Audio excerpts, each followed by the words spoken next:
Hey, McQueen, you all right? Listen, don't you worry, pal. You had a good run. Enjoy your retirement. Storm takes back the lead. Unbelievable! McQueen is fading! McQueen is... After their Carabao Cup parade, as Thomas Frank's Brentford were put to one side, Newcastle is back with a bang. So from the Italian maestro shining again, to the Mr. Inevitable, to a massive update regarding the potential signing of Delap. SpongeBob, I'm afraid our worst fears have been realized. Goofy Goober is going on, Terry? No! We'll also break down the latest on the Isak and Gordon injuries. As per, join us as we'll discuss the 5 things we learned in Newcastle United 2 Brentford 1. Let's go. So the first thing we learned was about Mr. Inevitable, Alexander Isak. He took his goal well but missed an earlier opportunity to take the lead, trying to walk it in instead of pulling the trigger. He also missed an early header, but overall, he was electric, boasting the most successful dribbles in the match and earning a 7.5 match rating. 1 goal, 4 out of 4 successful dribbles, 1 key pass, and 6 duels won. With that goal, Isak has now registered 27 goal contributions in his last 27 matches for Newcastle, with 23 goals and 4 assists. More importantly, his goal against Brentford marked his 20th in the Premier League this season, evenly split with 10 at home and 10 away. He joins an elite group of Newcastle players who have scored 10+ goals both home and away in a season, alongside Andrew Cole and Alan Shearer. As Isak continues to shine, Jacob Murphy has also been a key contributor. Just like in the Carabao Cup final, where he assisted Isak for the winning goal, Murphy provided a tremendous cross and assist for the opener in this match. With a 7.3 match rating, 1 assist, 1 successful dribble, 3 key passes, 1 accurate cross, 1 big chance created, and 3 duels won. He had the joint most chances created alongside Harvey Barnes, and was second in most shots, with Barnes leading. Speaking of Harvey Barnes, he was credited with an assist for Tonali and put in a decent shift. He looked sharp in the first half, linking up nicely with Tyno and nearly curling a stunning strike into the top corner. He also slid a lovely ball into Isak after cutting in from the left in the second half, pushing forward when placed on the right. Having a 7.7 match rating, 1 assist, 7 shots, 3 out of 5 successful dribbles, 3 key passes, 1 accurate cross, 2 accurate long balls, and 4 duels won, he was impressive. Then the second thing we learned was the Italian maestro masterclass. Although Bruno Guimaraes, with a 6.6 match rating, did thread a good early ball to Murphy in the lead up to the opener, he struggled to break down the Brentford defense. With a low 70% passing accuracy, his through ball attempts often failed to find a teammate, resulting in him losing the ball a few times while trying to overplay and being dribbled past 4 times. After scoring for Italy recently during the international break, it was actually Sandro Tonali who took it upon himself to make a difference. Tonali was the man of the match, and his goal will be on highlight reels for years to come.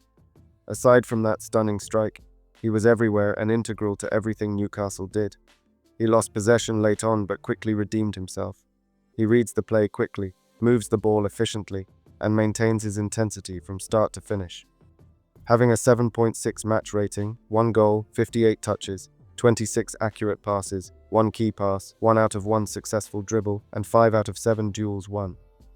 The Italian scored an unusual goal from what had looked like an impossible angle after Brian Mbeumo had cancelled out Alexander Isak's opener. It would be easy for a player to claim they meant such a strike, particularly someone of Tonali's quality. However, the former AC Milan star doesn't seem keen to take too much credit for it. Speaking to Premier League Productions shortly after the nervy 3 points were secured, Tonali admitted his effort was actually meant to be a cross. Honestly, it was 70% cross and 30% shot, he said. It was difficult for the goalkeeper and difficult also for me. Also a little bit of luck. An absolute engine in the middle of the pitch, Tonali's stunning, albeit fortunate goal, should not overshadow the rest of his performance. The midfielder ranked within Newcastle's top 5 players for tackles, interceptions, blocks and shots against Brentford. As John Anderson of BBC Radio Newcastle said, he was brilliant, he was everywhere, he did everything. It was just a complete midfield performance.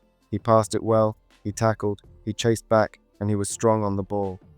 With an all-action display that included a memorable strike, it's hard to believe there were ever doubts about Tonali's ability to play alongside Guimaraes and Joelinton in midfield. Surely a big shout out to Joelinton. He drove the team forward well and flashed a shot just wide in the first half. Typically powerful in midfield, he won nearly all of his physical battles. Having a 7.7 match rating, 59 touches, 34 accurate passes, 1 key pass, 100% accurate long balls and successful dribbles, and a massive 12 out of 17 duels won, as well as being defensively solid with 3 clearances, 3 tackles and 0 times dribbled past. The third thing we learned was the imperious Kieran Trippier performance. Trippier was a brick wall in defense during the first half, making several crucial tackles and interceptions. In fact, he actually had the most tackles and touches in the match, having a 7.7 match rating, 3 clearances, 1 interception, 8 tackles, 0 times dribbled past, 77 touches, 32 touches, 2 key passes, 1 accurate cross, and 9 duels won. He adds calmness and leadership whenever he plays. Another player who was colossal was Dan Burn.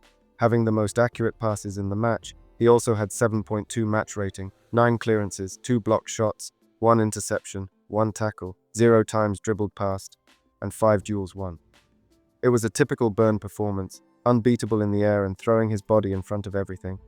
His wholehearted commanding presence put pressure on Damsgaard late on, forcing him to fire over. However, Peter was more impressed with Livramento, who delivered a great cross early on for Isak and was a consistent threat going forward. Having a 7.1 match rating, 5 clearances, 1 blocked shot, 1 tackle, 1 time dribbled pass, 62 touches, 34 accurate passes, 2 key passes, 1 accurate cross and long ball, 1 big chance created and 4 duels won. He seemed more comfortable carrying the ball down the left and handled Mbeumo well, to the extent that he had the second lowest match rating with a mere 6.4 score, despite scoring a penalty, showcasing Livramento's one-on-one prowess. Speaking of Mbeumo, fans got a close-up look at the 25-year-old forward, who could be calling St James's Park home next season. Newcastle United continues to push to sign Bryan Mbeumo. When the summer transfer window opens, Newcastle's top priority is a new right winger, especially after Miguel Almiron departed in January. Newcastle has long admired Mbeumo and was heavily linked with a move in January. However, Brentford wanted £60 million for him if they were to part ways midway through the season. Reports indicated that Arsenal were also interested in Mbeumo, but heading into the summer, Newcastle is favoured to get a deal done.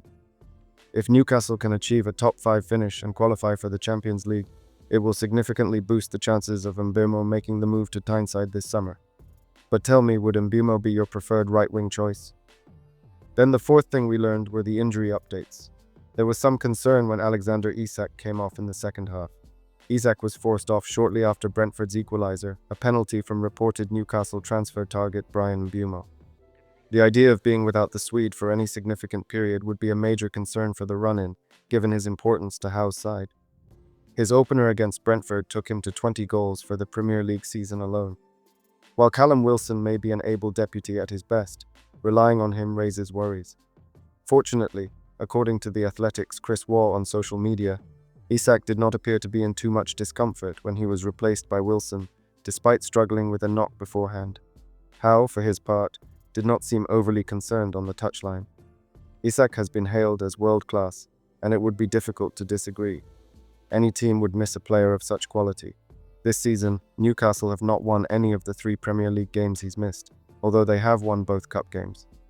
Speaking after the match, Eddie Howe had said he wasn't feeling 100% and wasn't sure in his movement. Hopefully he's okay. Hopefully the decision to take him off was more precautionary, as Newcastle needs him to secure qualification for the Champions League. Then, as Kieran Trippier has recently returned to the starting lineup and was excellent in the Carabao Cup final, as well as the Brentford match.